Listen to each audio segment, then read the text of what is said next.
Vamos lá. Ah, a Joyce falou que eu vi lá que ela escreveu, né? Que as crianças estão dormindo, ela está na Inglaterra. Então deve ser bem tarde. E aí ela falou que não vai conseguir abrir o áudio porque senão acorda as crianças, né? Não tem problema. Então, vamos só chegar, né? Então, a gente pode fechar os olhos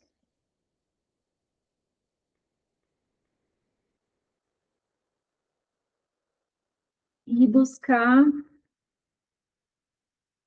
prestar atenção no corpo.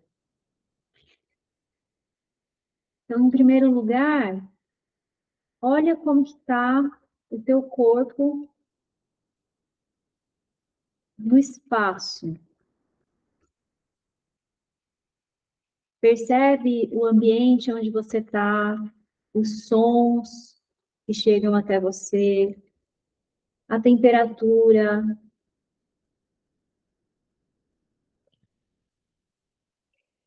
o toque da, da sua roupa, né, do tecido na sua pele, a textura do lugar onde você está sentada.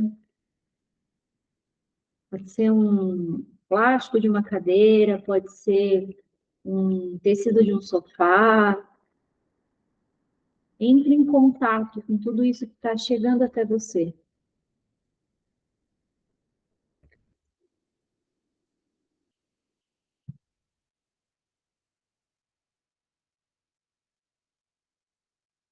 Perceba agora o seu corpo em si, a sua pele, seus músculos, seus ossos, os nervos, as veias e as artérias, seus órgãos.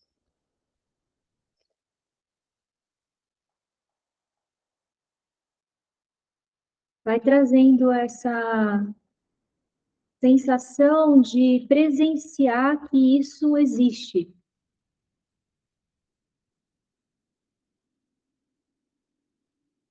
Nessa existência, a gente pode ter sensações, percepções, sentimentos, pensamentos sobre isso. Sobre como tudo isso chega até nós. Então, pode ser que tenha alguma parte do seu corpo que não te agrade,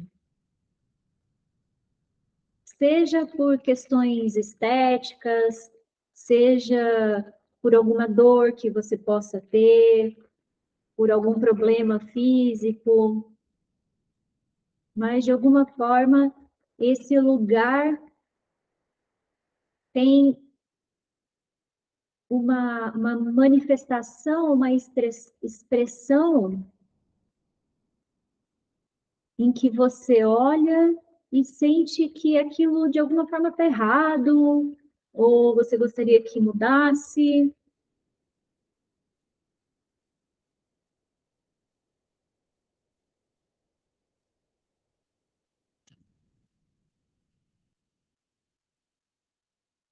Agora, olha para o seu corpo, se existe alguma parte do seu corpo que você admire, que você goste, que você sente bem em relação a essa parte. Novamente, pode ser uma questão estética, pode ser uma questão de repente, de ter passado por algum processo de cura, ou algum lugar do seu corpo que você sente que tem mais fluxo, mais expansão, por exemplo, a flexibilidade, né? Essas características, assim, ou uma força que você admira, que você gosta, que você aprecia.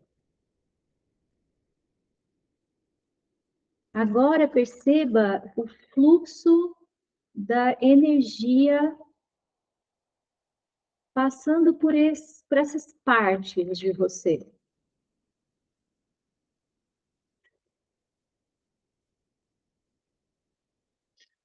E perceba que é o seu corpo. É feito de células iguais às de todos os outros seres humanos, que têm substâncias que estão presentes no planeta, as vitaminas, os minerais,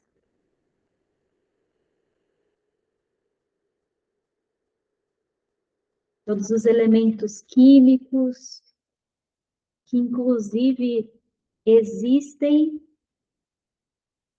na Terra e que existem também nas estrelas.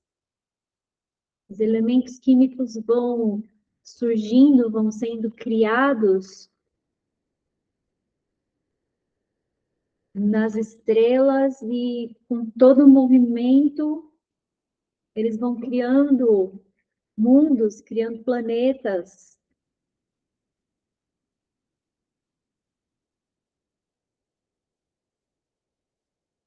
Então, a forma como eu olho o meu corpo, na verdade, é um ponto de vista, porque o meu corpo é muito mais que um corpo.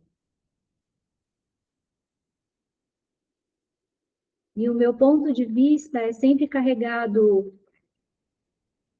de outros pontos relacionados à cultura onde eu vivo, a minha cor de pele, meu gênero, o país onde eu tô, o estado onde eu tô, o que eu fui aprendendo, o que eu fui vendo, percebendo do mundo através da minha família, dos grupos que eu participo. E tem a ver também com esse momento da história.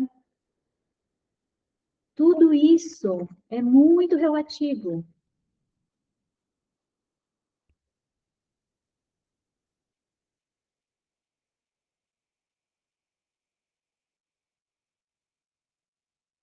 E agora vai de novo observando essa energia que já existe dentro de você, se movimentando agora de uma forma mais livre, com mais espaço, porque tudo depende do foco que eu tenho, para onde eu olho, a partir de que ponto, e do que chama a minha atenção. Então, eu posso olhar para o meu corpo e falar todos os defeitos que eu vejo nele, mas no fundo e além, todos esses defeitos não existem.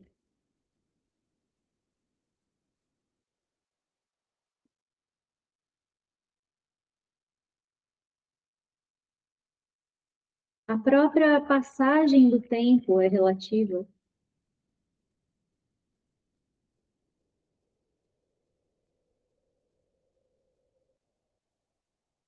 Então, vai trazendo a sua atenção para o seu corpo, pela, a partir da sola dos seus pés, leva a sua atenção para esse lugar e vai subindo essa atenção, esse foco, agora apreciando todas as suas células. E vai percebendo, conforme você for subindo essa atenção pelos seus pés, pelas pernas, vai trazendo essas visões mais amplas de que todas as suas células têm sabedoria, que você tem elementos químicos que vêm do espaço, que para esse corpo, qualquer coisa que você pensar sobre ele é muito relativa. Aprecia a possibilidade de estar viva aqui. Porque nem ninguém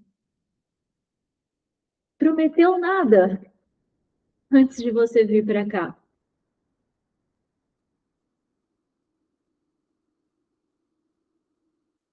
De que você ia ficar até um determinado ponto, uma determinada idade, de como seria o futuro, quando seria o futuro. Então, aprecie a possibilidade de estar aqui agora, com todas as suas faculdades mentais, emocionais, todos os seus órgãos do corpo funcionando, bem ou mal funcionando. Você ter essa capacidade, essa possibilidade de ter essa atenção, de apreciação pelo seu corpo. Então, vai olhando para os seus ossos do quadril, por exemplo, subindo pela sua coluna e percebendo tudo, todo o peso e toda essa estrutura que é sustentada e que te recebe.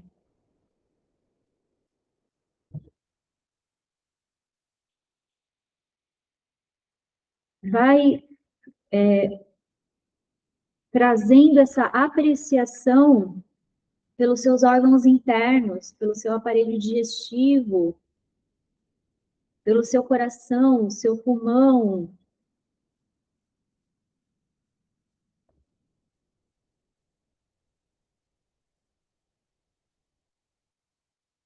pela sua possibilidade, por exemplo, de receber alimento, de se alimentar, de comer sem grandes dificuldades, para a sua possibilidade de olhar para as coisas, para olhar para as pessoas que você ama, por exemplo.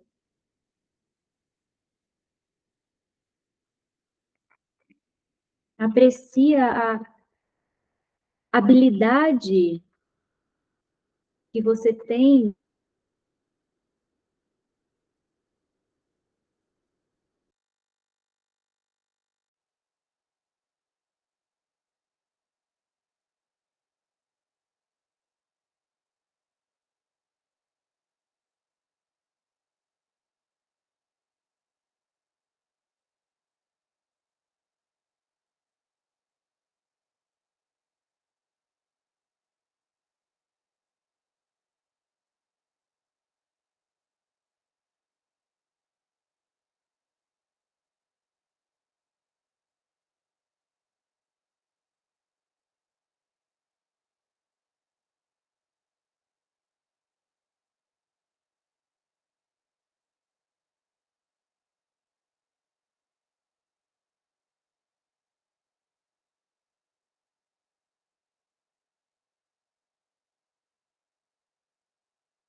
Gente, vocês estão me ouvindo? Agora sim, Jô. Gente, quanto tempo que eu tô aqui sem saber que vocês não estavam me ouvindo? Acho que uns 5 minutinhos. É, mas eu acho que mais de 5 minutos, um pouquinho. Eu fechei, abri o olho um pouquinho para ver o que estava acontecendo, aí eu. Gente, eu fiz um negócio inteiro sem perceber que tinha, porque eu fecho os olhos, né? De repente, quando eu abri, estava tudo fechado, sem áudio, sem vídeo. Eu falei, meu Deus, o que aconteceu? Eu ia fazer parte da meditação. Uma meditação longa. Gente, perdão. Eu vou tentar agora ficar com o olho aberto para isso não acontecer. Acho que é a primeira vez que isso acontece desde 2020. Menina, bom, tudo bem, algum motivo tem, Não foi o tempo todo, não, foi só agora, no final. né? Então tá. Estranho, né? Porque hoje eu tava numa sessão, né, de tarde, e aí o gato subiu do nada em cima da mesa, e aí fechou tudo, né? Por causa da câmera, do cabo e tal. Mas não, mas eu estava em sessão, eu vi. Mas ele não aconteceu nada, ninguém nem passou por aqui. Tá bom? Mas vocês estão bem? Tá tudo bem? Como tá? Ai, gente. E aí também ninguém falou nada. Só.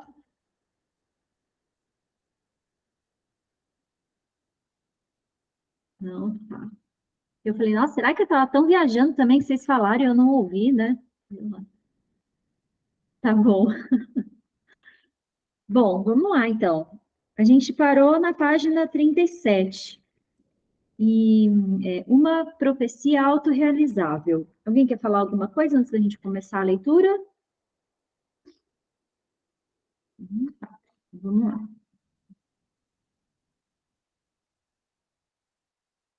Como os autocríticos têm,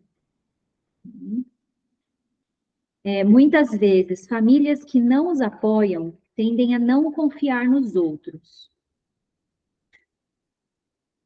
Eles costumam pensar que as pessoas com quem se preocupam acabarão por tentar prejudicá-los em algum momento. Isso cria um estado constante de medo, causando problemas nas relações interpessoais. Por exemplo, pesquisas mostram que pessoas altamente autocríticas tendem a ser insatisfeitas em seus relacionamentos românticos, pois pensam que seus parceiros as julgam da mesma forma dura que elas julgam a si próprias. A percepção equivocada de frases, até bastante neutras, como sendo depreciativas, frequentemente leva a reações ultrassensíveis e conflitos desnecessários. Isso significa que os autocríticos muitas vezes minam a proximidade e o apoio nos relacionamentos que tão desesperadamente procuram. Tipo assim, né? Você já vai com o pé atrás. Então, você não se entrega, você não está ali realmente presente. Então, é muito difícil mesmo que a coisa flua, né? E interessante, porque talvez a gente até perceba, mas a gente não consegue fazer diferente, né? E eu acho que isso pode ser bem difícil para as mulheres, principalmente. Não sei. Minha amiga Emily era assim. Era muito estranha, desajeitada e tímida, como uma criança. Sua mãe ficava envergonhada e sempre dizia: Por que você sempre se esconde num canto? Fica reta, olha os modos. Por que você não pode ser como sua irmã mais velha? Emily cresceu e se tornou uma dançarina profissional, em parte para apaziguar as críticas de sua mãe.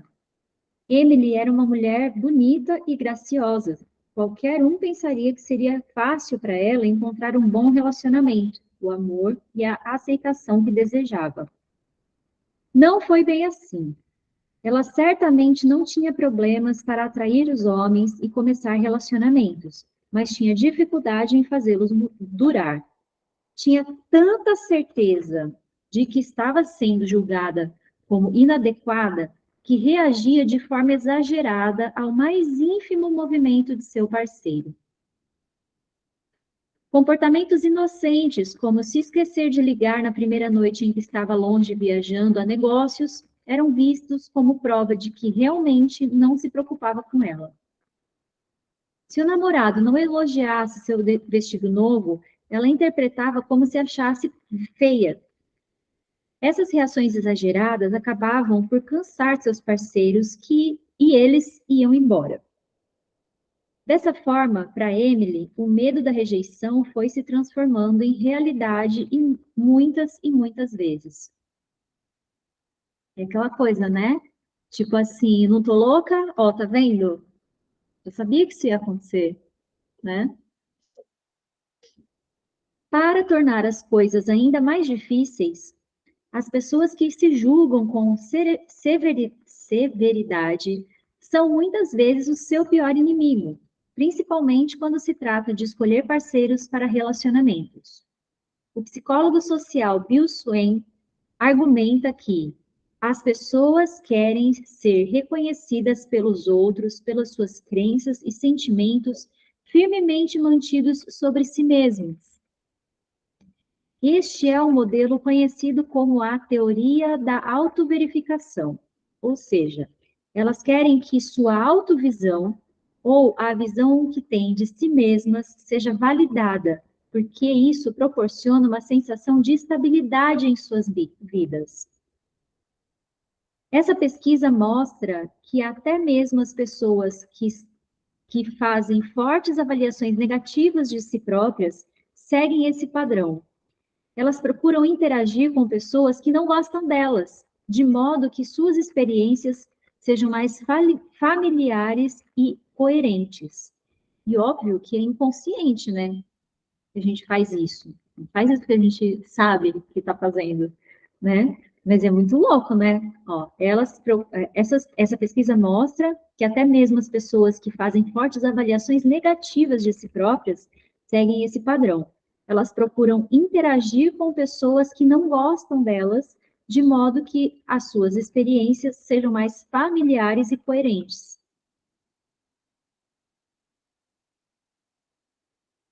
Agora você sabe por que você e seus maravilhosos e bem-sucedidos amigos continuam escolhendo os parceiros errados.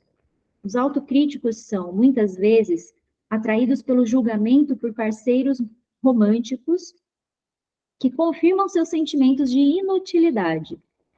A certeza da rejeição parece mais segura do que não saber o que esperar depois. É o demônio conhecido. Infelizmente, estou muito familiarizada com esse padrão doentio. Eu até escrevi aqui um ai e tapa, né? Para mim foi isso, sabe? Que é quando ela fala de modo que as suas experiências sejam mais familiares e coerentes, a gente, né, a gente já ouviu falar tantas vezes isso, né? É um espelho, é uma projeção, né? Dentro da psicologia e tal. E pode ter outras coisas, assim, que possa fazer você perceber, assim, olha, está em você, né? Você está atraindo sempre esse tipo de situação porque está em você. Mas, na verdade, é um pouco do eu estou olhando só para mim. Ao olhar para o outro, eu estou só olhando para mim. Mesmo que eu não seja igual a essas pessoas, né? Porque aqui ela fala o quê? Que não é que as pessoas tenham, né? Que os parceiros em si, no exemplo que ela falou, né? Sejam ruins, entre aspas, né? A questão é a própria autocrítica, uma autocrítica que surge em algum momento, mas que às vezes a gente nem precisa saber em qual especificamente foi esse momento, mas você pode até voltar para lá para o passado, né? Como ela falou, da mãe que, na melhor intenção, usava algumas palavras, tinha essa visão da filha, e isso acabou sendo introjetado com ela. Mas veja que está dentro dela. Então, ela está olhando para os outros e vendo a si mesma. E ela também está vendo, assim, olha o que os outros fazem, sabe? Eu preciso resolver isso, né? Eu preciso, sabe, me liberar disso. Sempre tem a ver comigo. Eu estou fazendo, ou o outro não está fazendo para mim, né? Então, essa visão que ela fala aqui de si mesma, que precisa ser mantida, tem muito a ver com tudo que a gente escolhe fazer, todas as escolhas que a gente faz e todas as ações mesmo, do dia a dia, às vezes até da rotina, porque tudo que eu estou fazendo, sem perceber, está afirmando e confirmando a minha visão de mundo que começa comigo mesma. Então, eu achei que uma profecia autorrealizável, a gente sempre ouve falar disso, mas eu acho que esse ponto da autovisão, ela vai além, sabe, do que eu talvez via de uma forma mais assim, que eu já estava acostumada, né, a ver. Pensando, principalmente que eu gosto bastante de Jung, né, com projeção e tudo mais. É uma autovisão, é a visão que eu me vejo. Então, talvez se eu começar a me olhar de uma forma diferente e também parar de olhar só para mim, aqui já é o contrário, né? Tem um ponto que eu preciso olhar para mim, que eu só estou olhando para fora. Mas quando eu começo a perceber coisas que quando isso começa a ficar muito, muito forte, eu preciso perceber que existem outras pessoas no mundo, né? Que nem tudo se trata só de mim.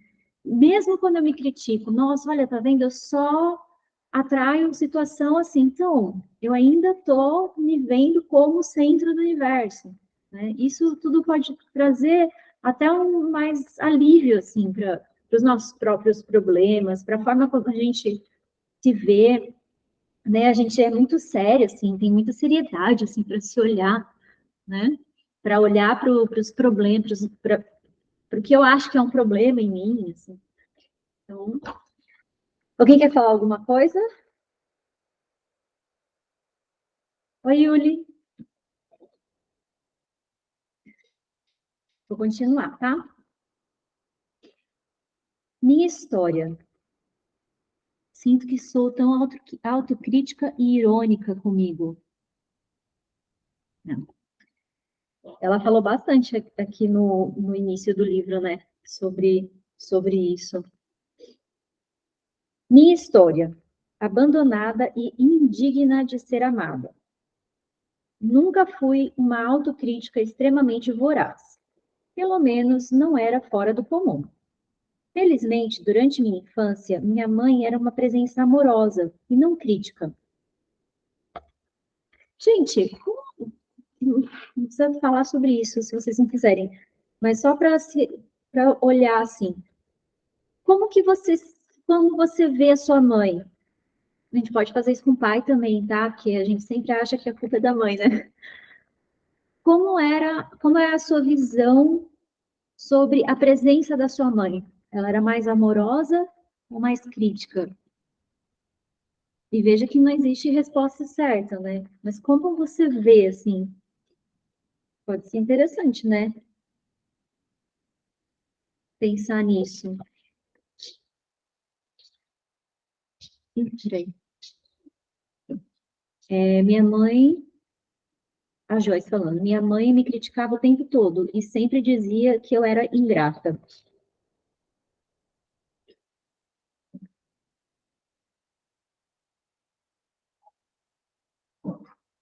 Então,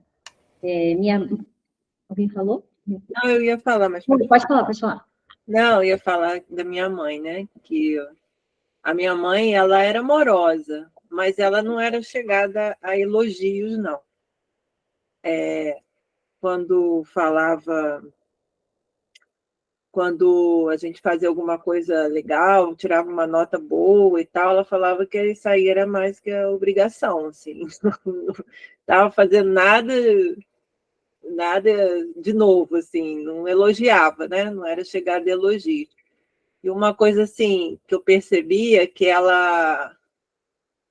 Mas ela também não criticava, não, sabe? Não, se fizesse alguma coisa errada, não, você não devia fazer isso, não era crítica, não, mas também não elogiava. E uma coisa assim que eu percebia é que ela olhava mais, ela dava mais atenção para os outros do que para a gente, para os filhos. Ela estava mais preocupada em ajudar pessoas carentes e fazer caridade do que cuidar dos filhos, entendeu? Então eu senti muito essa coisa, assim, né? Essa falta de atenção, essa falta de ser priorizada. Isso é uma coisa que até hoje reflete em mim, sabe? De eu achar que eu estou sempre em segundo plano na vida das pessoas, sabe? Eu acho que é um pouco em função disso, porque ela colocava a gente em segundo plano mesmo. Né? Ela ajudava tanta gente. Teve época da minha casa estar cheia de crianças, eu era criança e tinha que dividir tudo com as outras crianças que ela acolhia, sabe? Então, isso é uma coisa assim que foi muito forte, assim. Eu tive muitos conflitos com ela por conta disso. Só depois de adulta que a gente se resolveu um pouco.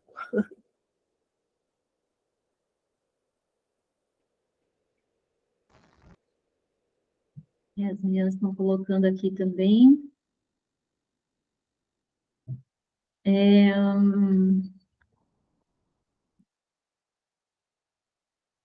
O que a gente pode falar sobre isso é que talvez a gente pode começar a perceber que a minha visão sobre a minha mãe era uma visão de uma criança, de uma filha,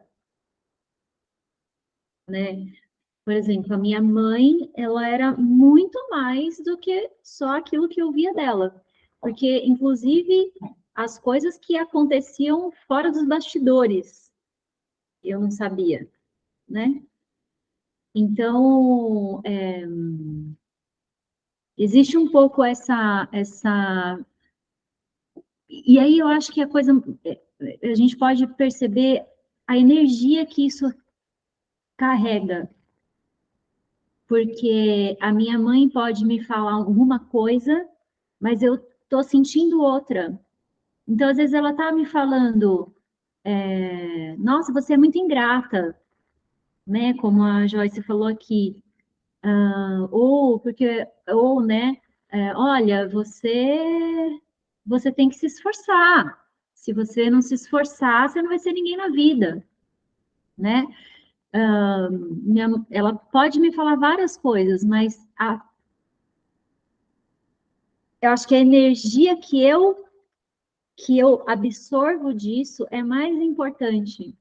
Porque às vezes o que ela está falando tem muito mais a ver com as dificuldades que ela passou,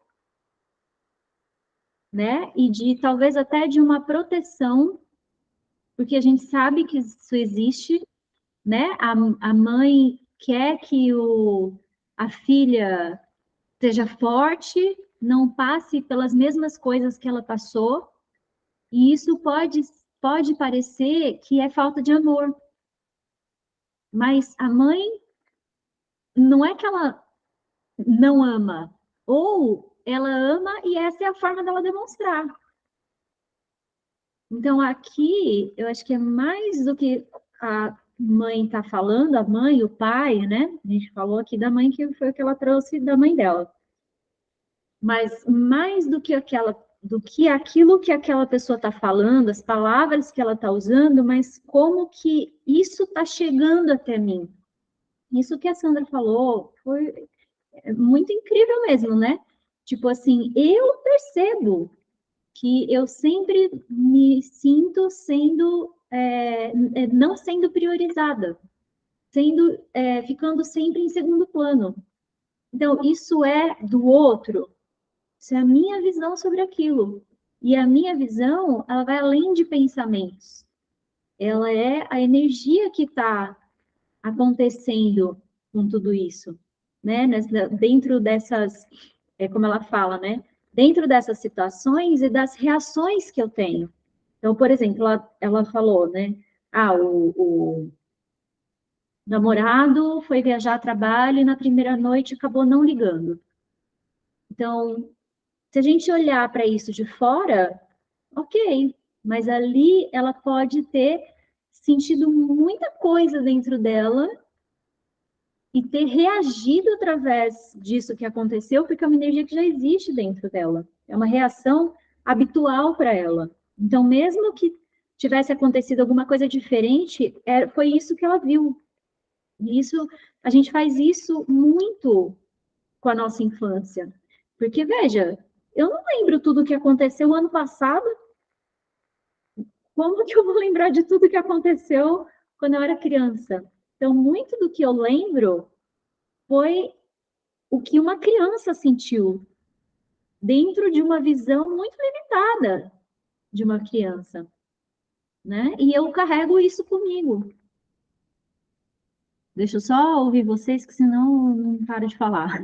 Jane, pode falar.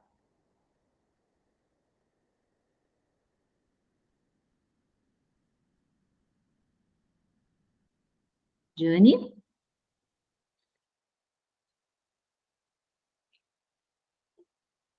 O que aconteceu? Ah, eu consegui agora. Eu não estava conseguindo ligar o microfone. Pode falar. Pode falar. Não, é que tudo isso veio, trouxe assim uma angústia em relação à à figura materna. Se tudo isso tem causa ou provoca na existência de cada filho, como que eu, como mãe, posso amenizar tudo isso? Porque eu não quero que meu filho carregue aí essas questões, sabe? E aí, às vezes, eu tenho essas reflexões e tento mostrar para ele que tudo aquilo que eu desejo, que é um desejo que eu tenho, e que desejar, quando a mãe deseja, que eu aprendi, assim, que muitas vezes os filhos, eles não sabem do desejo dos filhos. Não é que eu queira que o Otávio seja aquilo que eu gostaria, mas eu desejo que ele faça o que ele tem, ou que ele se desenvolva. Sabe assim, não é o desejo de, meu filho vai ser ele vai ser o que ele quiser ser. Mas eu desejo que ele seja o que ele quiser ser, entendeu? E aí, tudo isso bate, porque quando a gente, se eu for olhar para as minhas necessidades enquanto fui filha, nossa, foi um caos minha infância e minha vida, sabe, minha vida adulta, que hoje faço terapia e um monte de coisa e tudo, enfim. Mas o que eu aprendi sendo filha, hoje eu não quero aplicar enquanto mãe. Mas eu também tenho medo de respingar coisas da falta nele, sabe assim? Confuso, né? Mas faz parte, eu acho. Assim. Uhum. Com certeza. Certeza.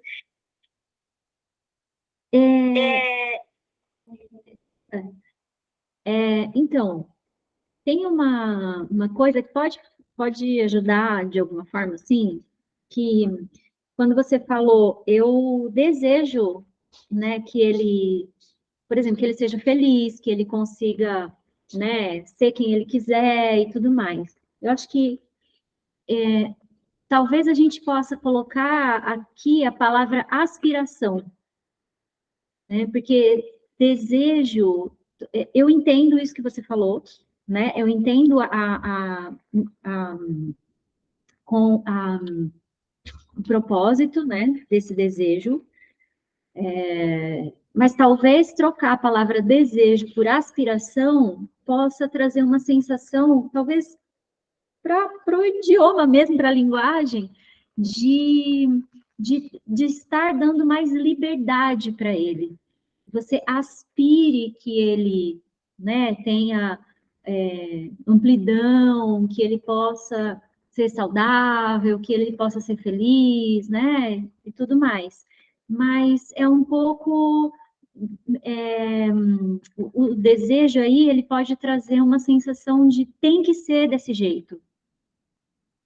E, às vezes, a forma como a gente acha que o outro vai ser feliz não é a forma como a pessoa vai ser realmente feliz, né? E outra coisa, em relação a você ficar preocupada, né? Agora que você começa a ver coisas ali, né, da infância, como isso afetou em você e como você talvez ainda traga, você, falando todo mundo, né? Essas coisas dentro de si, você não quer passar isso para o seu filho, então você não quer que ele passe, a gente brinca, né? Ixi, vai ter agora, quando for adulto, vai ter que fazer terapia, depois desse grito que eu dei, tipo, né? Só que aquilo que, às vezes, a gente acha que aquilo vai, nossa, meu Deus, não devia ter feito isso, não devia ter falado desse jeito, né? Ou explodido, ou, sei lá, feito alguma ação ali que eu acho que eu me arrependo, né? Às vezes, para ele, não vai nem fazer cócega, não vai nem lembrar. E aí, ou às vezes, outra coisa que você nem imagina, nada a ver. Eu só falei que não era para você brincar agora, porque a gente vai sair, você vai se sujar, sei lá. Ó, não, eu só falei para você guardar os brinquedos, porque tá muita bagunça, né? Para você é uma coisa normal. Às vezes, naquele ponto da vida dele, com aquela percepção, com aquela possibilidade que ele tem, ele já vai, ali vai ser um monstro berrando, entendeu? E nem foi tudo isso. Porque aí a gente precisa pensar também que, claro que vai do que cada pessoa sente, né? Mas se a gente for pensar, por exemplo, em outras vidas, e às vezes a gente até pode pensar, tem um estudo, uma pesquisa científica, falando que as nossas células, algumas delas, guardam, às vezes, algumas memórias que são dos nossos ancestrais. Pesquisa científica, não estamos falando de nada, né, esotérico. Então, independente do que você acredita, que acredita em outras vidas, ou pode ter alguma coisa que passou de gene por gene, né, de gerações, às vezes a forma como você absorve uma ação, uma cara, uma palavra, vai depender de coisas que são muito inconscientes, mais inconscientes do que a gente pode imaginar. Então, eu falo isso porque acho que a gente sempre tem que ter, ou a gente pode ter, essa aspiração de trazer benefícios para os filhos, né? A gente está falando dos filhos. E a gente vai fazer isso conforme a gente vai caminhando pela vida. Então, às vezes, por exemplo, quando a Luísa nasceu, eu fazia algumas coisas que hoje eu já não vou fazer mais. Bem, guardadas as idades, né? Mas, querendo dizer, assim, hoje eu já tenho alguma visão diferente do que eu tinha quando eu era mais nova. Então, eu não sou mais a mesma. Então, como é que eu posso, talvez, me culpar por alguma coisa? Ou me cobrar tanto, né? Porque eu não sou a mesma. E daqui a alguns anos vai ser diferente.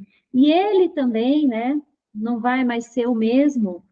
Então, acho que, nesse sentido, a gente precisa dar o nosso melhor, sendo que esse melhor eu aspiro que a minha filha seja feliz e eu vou fazer o que eu puder para trazer benefícios para ela. Nesse sentido, né? Benefícios de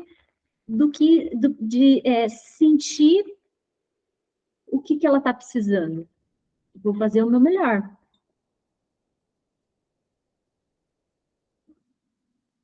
Acho que pode ser por aí. Eu posso falar uma coisa? Pode, Sandra?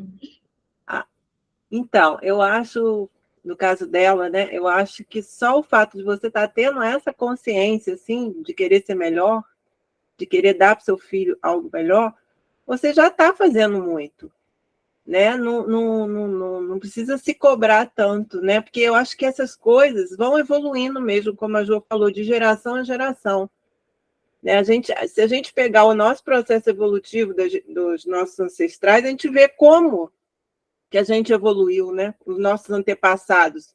Vai imaginar como sua avó, sua bisavó viveu, né? Se você for voltar, quantas dificuldades essas mulheres não passaram, que a gente não passa mais, né? Então, assim, é um processo evolutivo que os seus filhos também vão passar por isso, independente de você fazer além das suas possibilidades. Eu acho que só pelo fato de você estar com esse pensamento, essa consciência, não, eu quero ser melhor do que minha mãe foi para mim, você já evoluiu muito, né? E eu acho que não precisa ficar se cobrando tanto, faça o melhor que você puder, que você já vai estar fazendo muito mais do que sua mãe fez por você, né? Eu penso assim.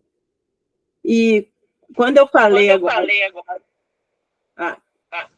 quando eu falei agora, mãe, depois você, peraí, deixa eu falar. Foi engraçado que foi um insight que me deu agora. Eu nunca tinha pensado por esse lado, assim, de eu me sentir assim, às vezes, em segundo plano, em função da minha mãe ser desse jeito, sabe? Eu falei isso sem pensar. E deu um insight aqui, falei, gente, eu acho que eu encontrei assim uma resposta, né, para eu me sentir assim. Mas eu nunca tinha associado, nunca tinha feito esse link, sabe? De como eu vivi com a minha mãe, da minha relação com a minha mãe e do que eu sinto agora como adulta, né? Mas é aquilo que você falou. A gente tem que tratar essa criança para não deixar a gente não deixar interferir na nossa vida adulta, né? A gente não é mais criança, a gente não tem mais a visão limitada da criança, a gente hoje tem uma visão de adulto. Então, você não pode deixar que isso interfira, né, nas nossas escolhas agora. Mas foi interessante porque foi um insight que eu tive agora. Quando eu estava falando, depois eu pensei, gente, eu nunca tinha pensado nisso, né? Fala, Jane, você queria falar, eu atropelei. Não, acho que é isso. Acho que eu preciso ficar um pouco mais calma. Mas é que ele me traz algumas questões que eu fico, por exemplo, ele me questiona Deus, assim, hoje ele me trouxe, por que se Deus é bom, por que ele também fez as coisas ruins, né? Então, o tempo todo ele me questiona, e aí eu tenho que explicar para ele dentro de uma visão que eu tenho agora, porque até então, o que eu aprendi é que Deus era muito. Ele era muito perverso, que ele castigava. Então, você tem que fazer tudo muito certinho, porque senão Deus te castiga, sabe? Então, ao mesmo tempo que você tem que acreditar em Deus, você tem que temer a Deus, né? E isso eu tenho que, não, peraí, o que eu tenho de visão de Deus hoje? Né? Que eu tive que desconstruir para construir. Então, o tempo todo eu passo por esse movimento. É cansativo, mas é legal, mas é bacana. E ele Acho só que tem 10 anos e é autista, esse menino.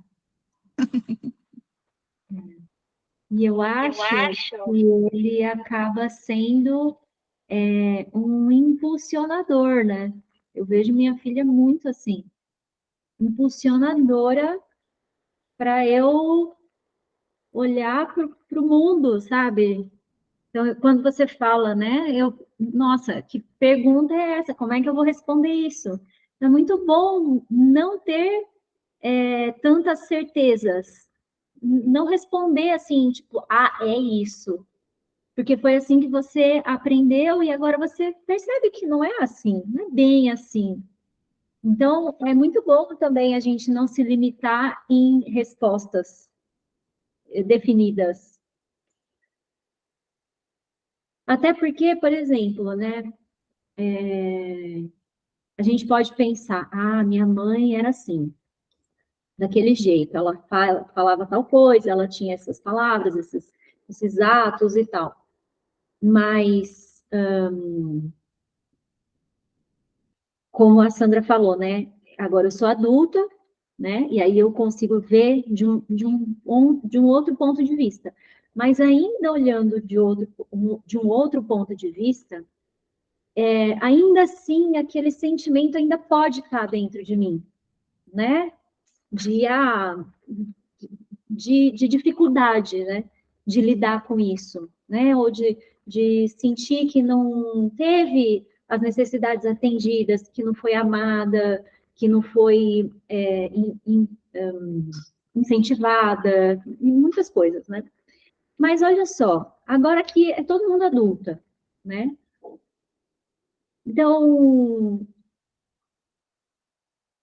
por exemplo, para quem tem filho, os meus filhos sabem o que está acontecendo comigo? Os meus filhos sabem, por exemplo, que eu não estou bem? Eles não sabem. Então, também dá esse benefício, sabe, para essa pessoa, para a mãe, para o pai, né, de que as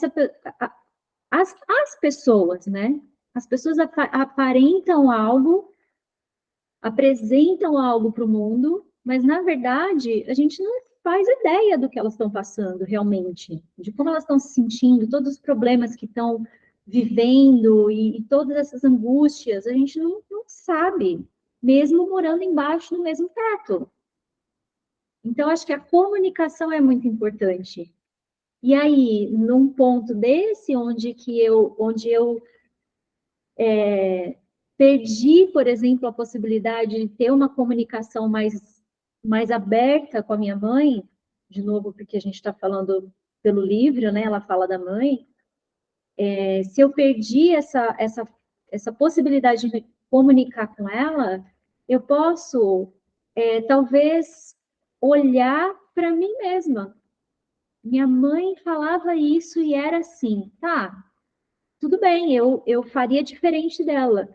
Mas quais são as outras coisas que ninguém sabe sobre mim, só eu? Então, olha para essa mulher, quais são as outras coisas que estavam acontecendo com ela que só ela sabia, que eu não sabia?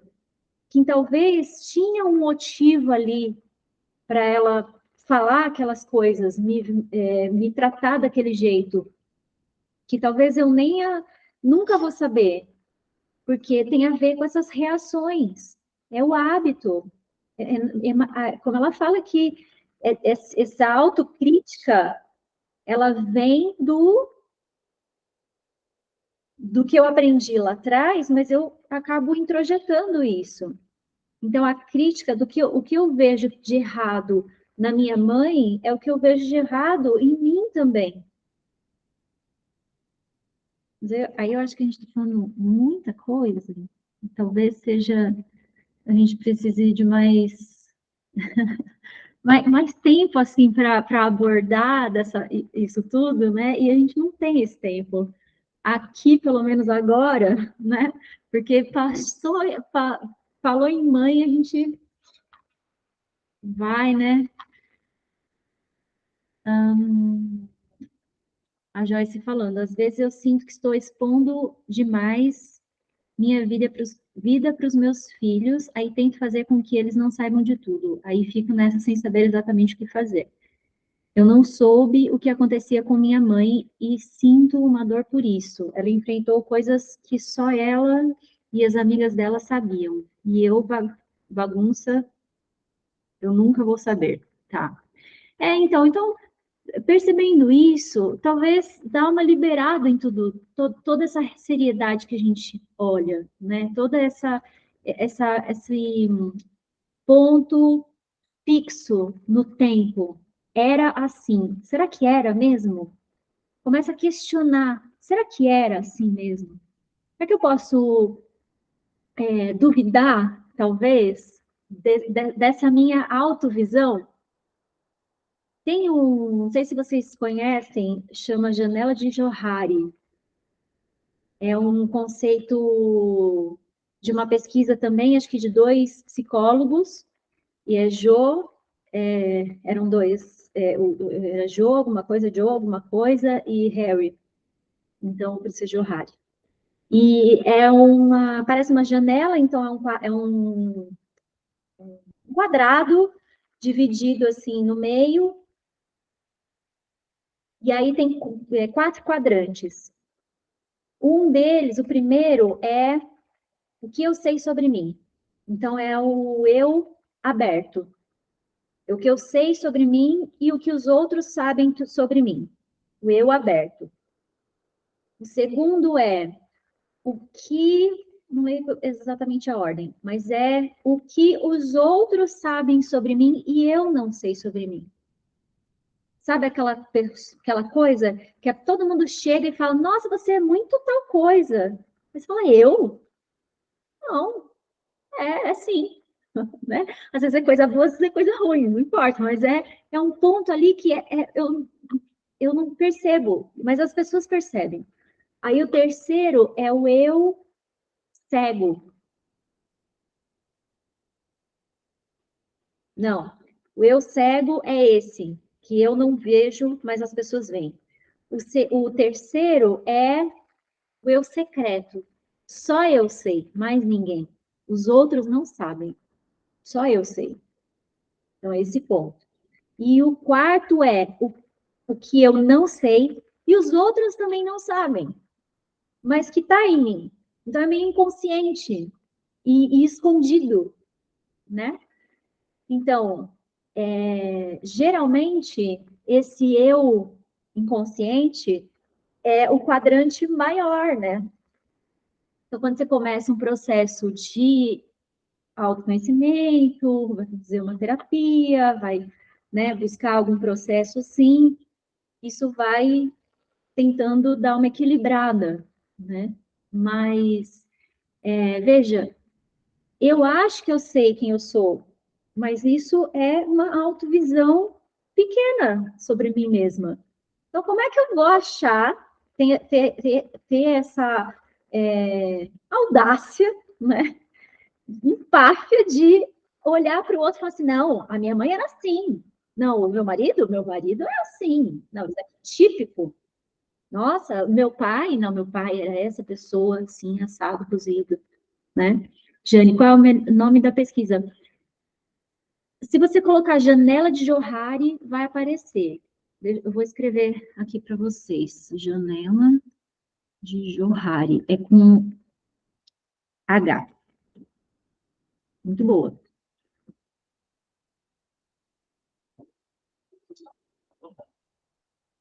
Deixa eu ver. Gente, são 20 para as 9.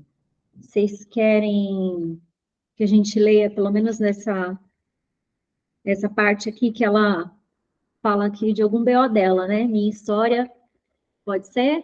Só para a gente finalizar? Vamos lá. Minha história, abandonada e indigna de ser amada. Nunca fui uma autocrítica extremamente voraz. Pelo menos, não era fora do comum. Felizmente, durante a minha infância, minha mãe era uma presença amorosa e não crítica. Mas ainda assim, eu era muito autocrítica. A autocrítica é incrivelmente comum em nossa sociedade, especialmente entre as mulheres. O mesmo problema que aflige muitas de nós era o que também me paralisava, questões com o meu pai. Ó, a gente falando da mãe. Minha mãe e meu pai se conheceram numa faculdade no sul da Califórnia. Ela era linda como uma princesa. O cinto, os sapatos e a bolsa sempre combinavam. Ele era popular no campus, inteligente, atlético, ambicioso e bonito. Depois que meu pai se formou, os dois se casaram, alugaram uma casa no subúrbio e tiveram um lindo casal de filhos. Meu pai logo se tornou um jovem executivo em ascensão em uma grande empresa, ao passo que minha mãe deixou os estudos e ficou em casa para cuidar das crianças, o sonho americano. Só que os anos 50 se foram e naquele momento estávamos nos anos 60, uma época de revolução social sem precedentes. Meu pai se alinhou às mudanças ao seu redor e reconheceu a prisão das formalidades que haviam moldado sua vida. Mas não soube lidar com isso de forma madura. Largou minha mãe, meu irmão e eu, na época com apenas 3 anos, virou hippie e se mudou para uma comunidade em Maui, no Havaí. Uma vez que ele vivia tão longe, na minha infância, eu só via o meu pai a cada 2 ou 3 meses, principalmente no período das férias do verão. Embora ele fosse carinhoso e amoroso durante suas visitas, estava tão estagnado nessa comunidade hippie que não conseguia ver as coisas com muita clareza. Sequer admitia para si mesmo que, na realidade, havia nos abandonado. É tudo nosso karma, gostava de dizer. Certo dia, quando eu tinha uns 8 anos, depois de usar a palavra pai para lhe perguntar alguma coisa, ele se virou para mim e meu irmão e pediu com toda seriedade para não o chamarmos mais de pai. Queria que usássemos seu nome novo, irmão Dionísio, porque todos somos apenas irmãos e irmãs, afinal de contas, os filhos de Deus. Eu tinha me agarrado ao relacionamento superficial e ocasional que tínhamos, mas nesse momento, sua rejeição ao papel paterno parecia completa. Meu pai tinha realmente me deixado, tanto emocional quanto fisicamente. Fiquei sem chão, mas não podia chorar. Não podia expressar qualquer reação. Não queria correr o risco de danificar aquele fiozinho de ligação que ainda podia existir. Assim, por mais de 20 anos, me encontrei em situações embaraçosas por não saber, nas raras ocasiões em que ele estava por perto, como me dirigir ao meu pai. Eu não conseguia usar o seu nome hippie ridículo, então acabava não usando nenhum vocativo. Ei, com licenças, poderia passar o sal, por favor? Essa rejeição precoce causou algumas cicatrizes profundas em minha psique. Você tinha que ver os meninos que namorei na escola. Embora fosse uma aluna nota 10 em todas as matérias, além de ser atraente e sociável, eu só gostava de caras que não gostavam de mim. Sentia-me atraída por meninos que tinham muito menos atrativos do que eu, mas mesmo assim me viam de forma equivocada. Eu não tinha ideia do meu próprio mérito e valor. De certa forma, estava inconscientemente tentando restabelecer meu relacionamento com o meu pai, como se, num passe de mágica, eu pudesse transformar a experiência de rejeição em aceitação. Quase todos os meus namorados acabaram me deixando. Na época, isso me surpreendia, mas hoje vejo sentido nesse padrão. Estava simplesmente recriando situações que validavam o meu eu, como uma menina não digna de ser amada e que sempre seria abandonada. Recriando situações que validavam o meu eu. Recriando, ou seja, é um processo de repetição. Criado. A gente cria. No budismo, tem esse termo, originação dependente. Uma coisa acontece, aí a partir disso eu crio outra, e crio outra, e crio outra, e vou tomando ações que culminam é como uma roda que chega num ponto que ela acaba. E aí eu volto e crio a mesma coisa de novo, né? Isso para validar essa visão, essa autovisão.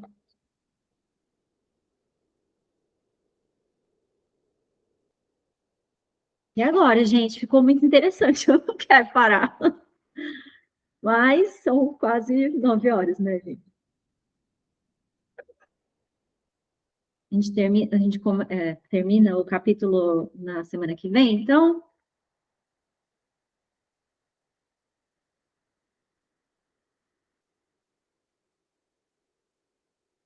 Tá bom. Então, gente, como vocês estão? Alguém quer falar alguma coisa para a gente terminar, para a gente finalizar? Posso tirar uma cartinha aqui? Ah, sim, verdade. A Sandra tem um baralho que é. Fala. Pode falar. É um baralho da autocompaixão. Ele tem várias reflexões.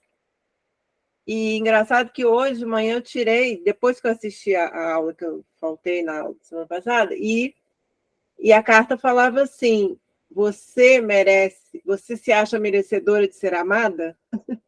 E tem tudo a ver com o que a gente leu aqui agora, né? Mas eu vou tirar um agora nosso aqui, né? Que eu tirei sozinha e fiquem concentradas aí para tirar uma cartinha aqui.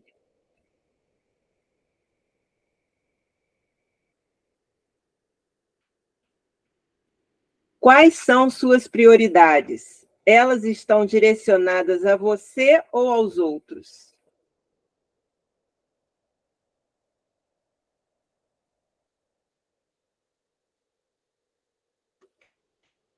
Para pensar. Para mim, é assim. Depois, se você puder mandar a foto para a gente lá no grupo, né? Que a gente pode lembrar direitinho. Para mim era isso. Acho que nesse momento eu precisava ter vários post-its espalhados pela casa com essa pergunta. Entendeu? E é engraçado que é sempre a partir de um autocentramento, né? Eu estou levando a minha energia para o outro, mas para ter algum tipo de ganho. Alguma segurança, por exemplo, uma sensação de bem-estar, né?